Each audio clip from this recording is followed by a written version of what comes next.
Hello everyone, welcome back to my channel. कैसे हो आप सब। हमने लास्ट वीडियो में डिस्कस किया था बेसिक अकाउंटिंग टर्म्स, वो कंप्लीट नहीं हुई है। उसके हम 2 पार्ट ऑलरेडी डिस्कस कर चुके हैं। आज हम करेंगे थर्ड वन पार्ट उसका, और आज ये चैप्टर कंप्लीट हो जाएगा। ठीक है, अगर आपको वो उस वीडियो में कोई भी क्वेरी है तो आप मुझे वो कमेंट करके बता सकते हैं। आज हम डिस्कस करते हैं आगे की कौन कौन सी और टर्म्स होती है अकाउंट्स में। सबसे पहले है डाइटर्स। डाइटर्स मीन्स हमने किसी भी पर्सन को गुड्स क्रेडिट पे सेल करी तो वो हमारा क्या बन जाता है, डाइटर बन जाता है।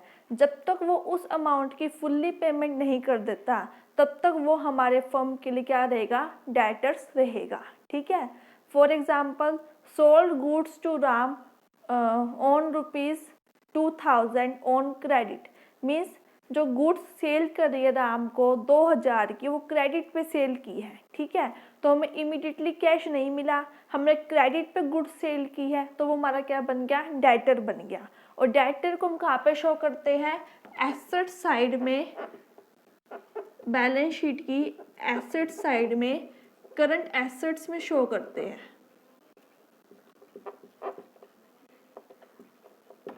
ठीक है, तो हमारा क्या कहलाता है, डाइटर्स कहलाता है। नेक्स्ट है बिल रिसीवेबल, इसको हम क्या बोलते हैं, BRB बोलते हैं।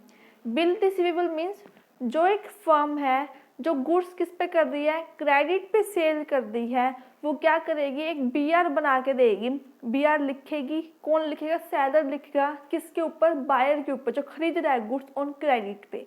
ठीक है, तो जो लिख रहा है वो क्या कहलाएगा, ड्रॉर कहलाएगा। जो एक्सेप्ट कर रहा है मीन्स बायर क्या कहलाएगा, ड्रॉई कहलाएगा।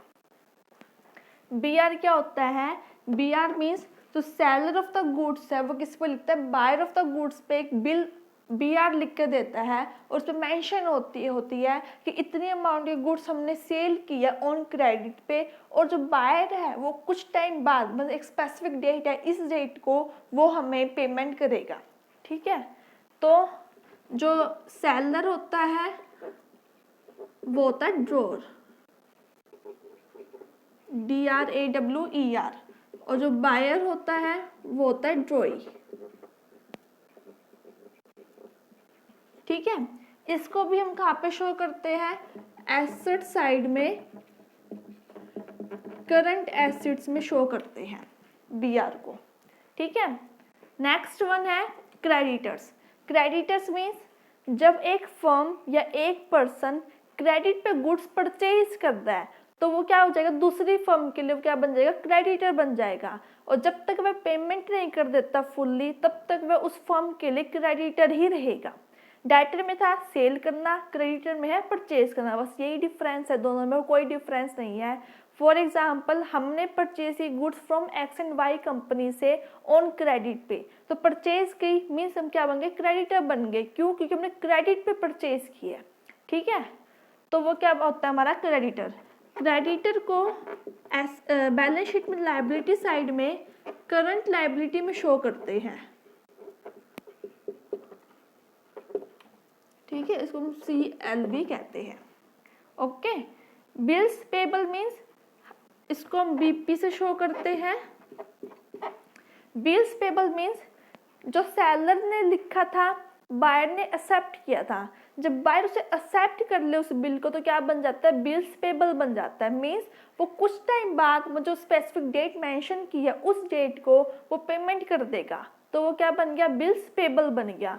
बिल्स पेबल को हम कहाँ पे शो करते हैं, लायबिलिटी साइड शो करते हैं, वो भी करंट लायबिलिटी में।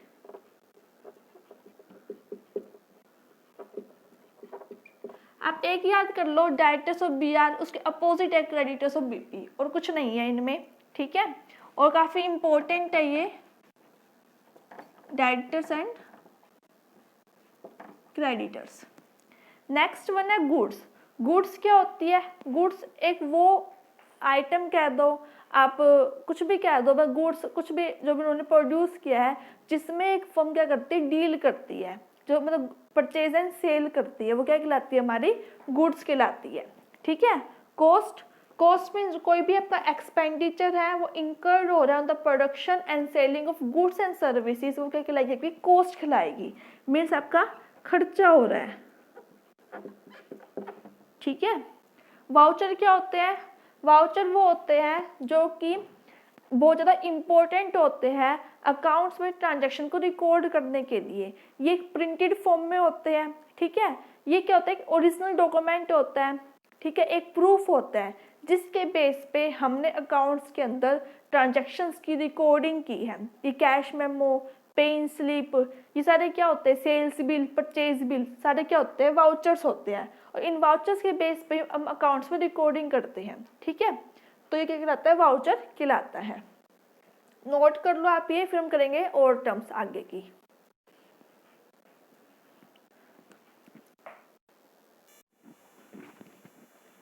अब हम करेंगे आगे की टर्म्स।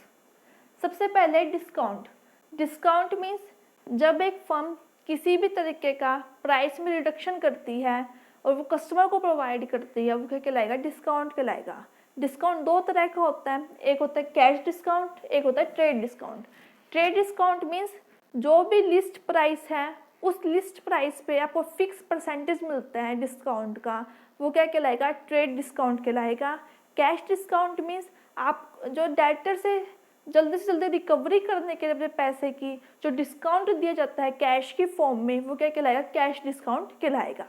आगे कैश डिस्काउंट भी दो तरीके से होता है, discount allowed and discount received. Discount allowed means जब एक फर्म डेटर्स को डिस्काउंट प्रोवाइड करती है ताकि हमें पैसा जल्दी से जल्दी रिकवरी हो जाए, तो वो क्या कहलाएगा? वो डिस्काउंट अलाउड कहलाएगा। पर वो एक डेटर्स के लिए प्रॉफिट है, बट एक फर्म के लिए क्या है? वो लॉस है। फर्म के लिए लॉस है तो कहाँ पे? डेबिट साइड आएगा P&L अकाउंट में, ठीक है। नेक्स्ट वन है discount received. Discount received mean जब एक फर्म क्रेडिटर को ऑफर करती है ताकि उससे जल्दी पैसा रिकवर हो जाए, तो वो क्या पे आएगा? वो आएगा आपका क्रेडिट साइड के P&L अकाउंट में, क्योंकि क्रेडिटर क्या हो रहा है? प्रॉफिट हो रहा है, ठीक है। तो डिस्काउंट दो तरह का होता है, trade discount, cash discount.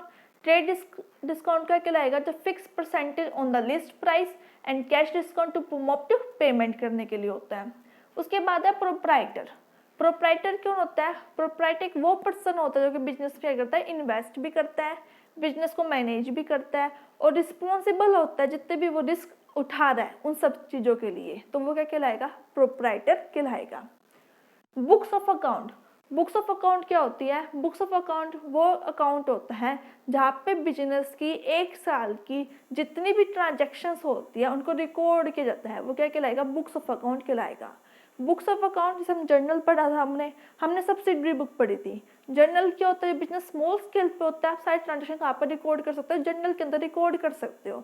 But जब एक बिजनेस लार्ज स्केल पे होता है तो हमें डिफरेंट बुक ओपन करनी पड़ती है, तो उसके अकॉर्डिंग ही उसी बुक में एंट्रीज रिकॉर्ड की जाती है, तो वो क्या कहलाएगा? बुक्स ऑफ अकाउंट कहलाएगा। नेक्स्ट वन है एंट्री। एंट्री मीन्स आप जितनी भी रिकॉर्डिंग करते हो ट्रांजैक्शंस की इन बुक के अंदर, वो हर एक ट्रांजैक्शन क्या कहलाएगी? एंट्री कहलाएगी। अलाउंसेस क्या होते हैं? अलाउंसेस मीन्स किसी भी तरीके का जब प्राइस में रिडक्शन दिया जाता है फर्म के द्वारा कस्टमर को, क्योंकि कुछ माइनर डिफेक्ट होते हैं प्रोडक्ट में, उस वे में कोई भी डिस्काउंट देना फर्म के द्वारा कस्टमर को, वो क्या कहलाएगा? वो कहलाएगा आपका अलाउंसेस। बैड डेट्स क्या होते हैं? बैड डेट्स मीन्स कि आपने गुड्स क्रेडिट पे सेल की तो आपके वो क्या बन गए? डेटर्स बन गए। वो आपको इन फ्यूचर आपको अमाउंट पे करेंगे। अगर इन फ्यूचर वो इंसॉल्वेंट हो गया या आपको कोई डिस्प्यूट अराइज हो गया जिसकी वजह से आपको पैसा रिकवर नहीं हो रहा उनसे, तो वो क्या बन जाएंगे? आपके बैड डेट बन जाएंगे। बैड डेट मीन्स लॉस हो गया। लॉस हो गया तो कहाँ पे जाएगा? डेबिट साइड जाएगा P&L अकाउंट में, ठीक है। दोबारा रिपीट करते हैं, बैड डेट्स क्या होता है? इंपॉर्टेंट टर्म है हमारी बैड डेट्स। बैड डेट्स क्या होता है? जब हमने गुड्स सेल करी क्रेडिट पे और उससे हमें पैसा रिकवर नहीं हो रहा, चाहे वो कोई भी रीज़न हो, चाहे वो इंसॉल्वेंट हो गया हो, चाहे हमारा डिस्प्यूट अराइज हो गया हो, तो उसकी वजह से जो पैसा हमारा डूब गया वो क्या कहलाएगा? बैड डेट कहलाएगा। हमारा लॉस है तो डेबिट साइड आएगा P&L अकाउंट में। सोल्वेंट क्या होता है? सोल्वेंट means A person or a firm who is position or able to fulfill in debts is called solvent means जब एक पर्सन या एक फर्म इस पोजीशन में है कि वो और एबल है अपने डेट्स को फुलफिल करने में, फुल्ली पेमेंट करने में, तो वो क्या कहलाएगा? सोलवेंट कहलाएगा। नेक्स्ट है इनसॉल्वेंट, इसका अपोजिट है insolvent means when a person or a firm who is not able to position to fulfil its debts, it's called insolvent means जब एक पर्सन और एक फर्म इस पोजीशन में नहीं है और ना वो एबल है अपने डेट्स को फुलफिल करने में, तो वो क्या कहलाएंगे? इंसॉल्वेंट कहलाएंगे। ठीक है, हमारा कंप्लीट हो गया आज का आपका चैप्टर, और ये मैंने 3 पार्ट में डिवाइड किया है। आपकी कोई भी क्वेरी है तो आप मुझे कमेंट करके बता सकते हैं, या कोई और टर्म हमारी रह गई है तो आप वो भी मुझे कमेंट करके बता सकते हैं। अगर आपको वीडियो अच्छी लगी हो, वीडियो को लाइक कीजिए, शेयर कीजिए, चैनल को सब्सक्राइब कीजिए। Thank you.